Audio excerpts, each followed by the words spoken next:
So let me address those one by one. I'm going to read you the 14th Amendment here.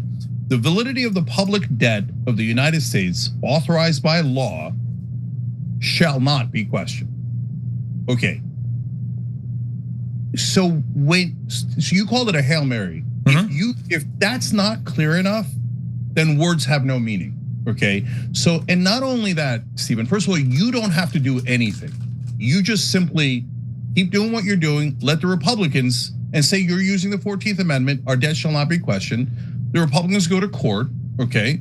If they want to, go ahead, go for it. Try to destroy the 14th Amendment, try to destroy the economy. Now you 100% own it because you went to court to try to destroy the economy, okay? You go to court, that puts the conservative Supreme Court in a very tough position, okay? Because they either have to say, okay, the Democrats are obviously right, plain reading of the language, the original meaning, everything, every conservative legal principle they have ever said. Or they have to say, okay, we're just partisan hacks, which I grant you that they might, and we don't care anything that we ever said before, but now we're burning our original meaning and plain reading of the text, are two of the pillars of conservative legal principles, we're burning it to the ground. Because this is super clear and we're just gonna lie about it, okay? Okay. So that is not a Hail Mary. We have a massively winning case, and in fact, we win either direction there. And if you care just about politics and the Republicans own destroying the economy, that's a disaster for them. Now, I care that we don't actually destroy the economy, right? And of course, defaulting on the debt is a terrible thing. But Stephen, this is another core disagreement, I think, because I think the politicians are completely controlled by their donors. And I think every piece of legislation shows that. So the Republicans were never actually gonna default because their donors would have been livid. Their donors are the richest people in the country. They need that stock market healthy and vibrant. They would have cut those guys' throats if they had actually defaulted on debt ceiling. The trick is we pretend we're gonna cut it. And those are the bad cops, and then the good cops come in. Democrats go, oh God, well, golly gee, I wish there was something that we could do, but there's nothing we could do. Hey, our donors are happy too. Oh, that's amazing. Okay, what a win for everyone. And two policy things that you mentioned there. One is when you talk about the IRS, so we both agreed that was a good bill that the Democrats passed. Now they're giving back a quarter of it to 20%, to 20 billion. Why doesn't Biden ever fight back rhetorically? Why doesn't he say, hey, wait a minute, I thought we were reducing the deficit.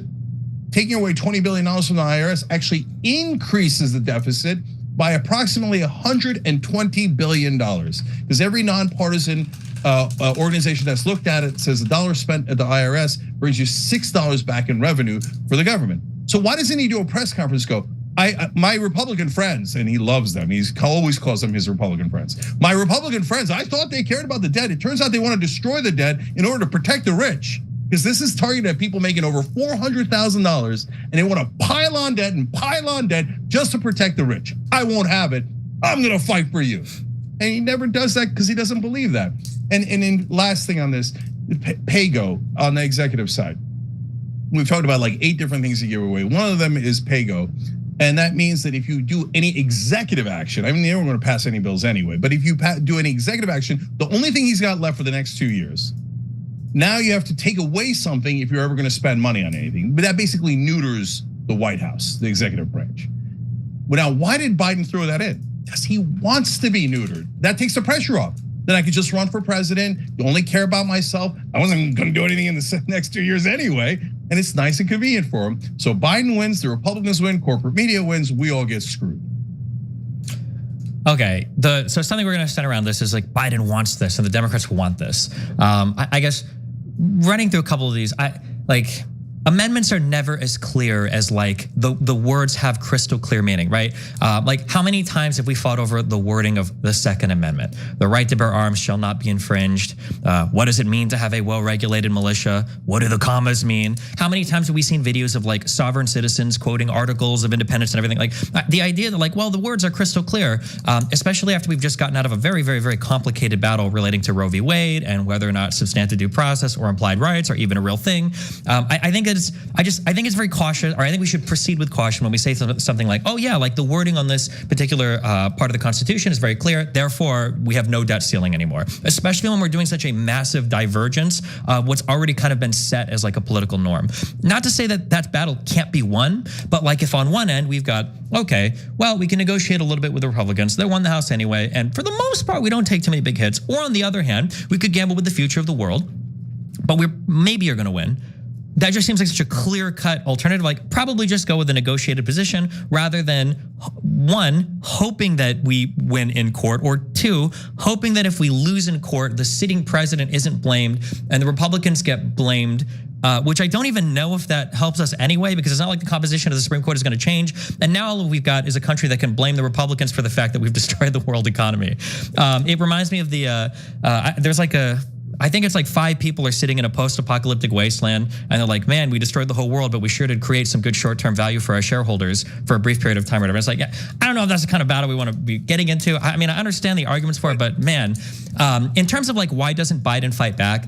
This gets into kind of like, oh, well, you know, political theory and what are people doing? But like my interpretation of it, and I think quite a few people have had this interpretation, is that this was such an astoundingly good deal for Democrats, considering how bad it could have gone, that it's better to just shut up and let McCarthy and McConnell go out and say, oh, well, we're very proud to vote for this, and let them have their win when we're not really giving much at all, so that McCarthy's position in the House isn't threatened, and so that Republicans aren't in an uproar that they weren't able to attack any of the entitlement programs, any of our big non-discretionary spending stuff, like they've really wanted to do. Republicans have been gunning for things like Social Security, Medicare, Medicaid. Republicans have been bloodthirsty to get rid of all of the student loan forgiveness, to claw that back completely. Republicans have been hungry to make huge cuts in the Inflation Reduction Act. They wanted to get rid of all the tax credits, all those green energy tax credits. McCarthy in the House bill got rid of every single thing. And again, the things that we gave were not that significant. You mentioned PAYGO, for instance. First of all, in October of 2019, Trump already had enacted PAYGO for the executive branch via executive order, number one. And number two, the PAYGO that was enacted, one, it sunsets at the end of 2024, so it's not that big of a deal. And two, the most important part. Biden doesn't do anything anyway. What? He might not do anything anyway. But regardless, number two, the PAYGO requirements for the executive branch are exempt from judicial review.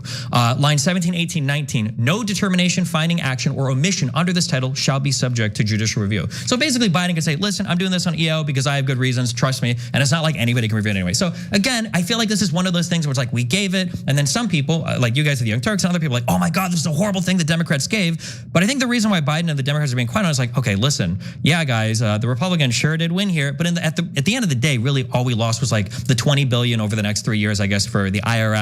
And for the most part, I don't think anything else really mattered that much. And then you can respond to any of that if you want. And then it's just like kind of my broader thing. You keep saying this thing where it's like Biden wants to do nothing. The Democrats don't want to do anything. All their corporate donors own them. Do we really feel that way? And then you can respond to anything you want. Yeah, go for it. Yeah, so look, we haven't even discussed a bunch of the things they gave away, like the $30 billion in COVID relief bill. Now, you could say they weren't going to spend it, but I would say, well, then why not? They should have spent it. They should have spent it helping the average American. We passed that. It was a rare good thing that we passed. For God's sake, get it to the average American. So we gave away 30 billion there, 20 billion to the IRS, on and it goes. But Stephen, the larger point is, if you allow the Republicans to keep taking hostages, they will take hostages to the end of time. So someone has to be strong enough, like LBJ on economic issues, FDR, and say, hey, I'm drawing the line, okay? If you don't ever draw the line, every time the Republicans are in office, like Trump, they never talk about the debt ceiling. In fact, we talked about it today on the Young Turks. Steve Bannon was there the first time they raised the debt ceiling under Trump. Now he's like, oh, all the Republicans should be primaried if they voted for this thing. What are you guys talking about? You passed it without a single word, right? So why not pound them on that? Why not say Steve Bannon did it, Donald Trump did it, etc.? Biden doesn't want to fight back because he doesn't believe it. He doesn't believe it in his heart. If you put me in the ring, by the way, Stephen, probably if you put you in the ring, you'd fight back 10,000 times more. Why? Because you believe it. He doesn't. He wants them to take those hostages. So, but it doesn't matter. Assume that he's a saint and he doesn't agree with the Republicans. And golly gee, he doesn't know how to use his mouth. He doesn't know how to fight back. But that principle, that idea that we just give in to Republicans and we accept loss after loss after loss and go, well, the losses could have been worse. Well, then every time a Democrat gets elected, instead of us winning, we're gonna wind up losing. And that's exactly what's happening here. They're like, hey, don't worry, elect us, we'll get you voting rights, we'll get you minimum wage, we'll get you public option, we'll get you paid family, we'll get you all this stuff. And then you go, oh, no. When the Democrats in charge, we obviously lose because the other side takes hostages and we immediately give in. And when you say, hey, isn't bipartisan a good thing? My answer to that is, fuck no, okay? So it depends on what we're agreeing to. So bipartisan by itself doesn't mean anything. So if you say bipartisan agreement, for example, under Trump, even Gates and some of the other guys that were very right-wing came in and said, no, we have bipartisan agreement with the progressives that the president must come to authorize war through Congress. Well, I love that bipartisan agreement because that's the thing I agree on. When they have bipartisan agreement to take money from the average American and give it to the richest people in America, which is the bipartisan agreement that they reach 95% of the time, I hate that bipartisan agreement. To me, being bipartisan is not a value in and of itself. It's just a method to get to a policy that's either good or bad. And the press and Biden, et cetera, celebrated because it's a head fake. It's a distraction. Oh, what we did was terrible, but don't worry, it's moderate, it's bipartisan, these code words that we have trained you to believe are positive, even when you're getting totally screwed on it. And so, and the last thing I'll say is, you mentioned a couple of times, hey, at least we didn't get Social Security, Medicare taken away, et cetera. Stephen, you got to acknowledge that's the lowest bar in history. Like we get the Democrats, the White House, the House and the Senate in the first 2 years.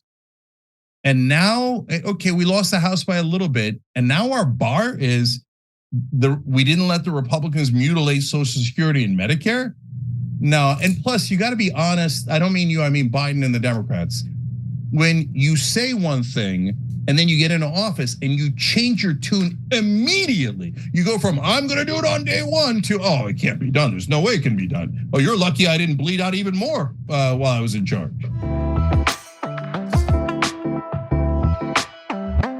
Thanks for watching The Young Turks. We really appreciate it. Another way to show support is through YouTube memberships. You'll get to interact with us more. There's live chat emojis, badges.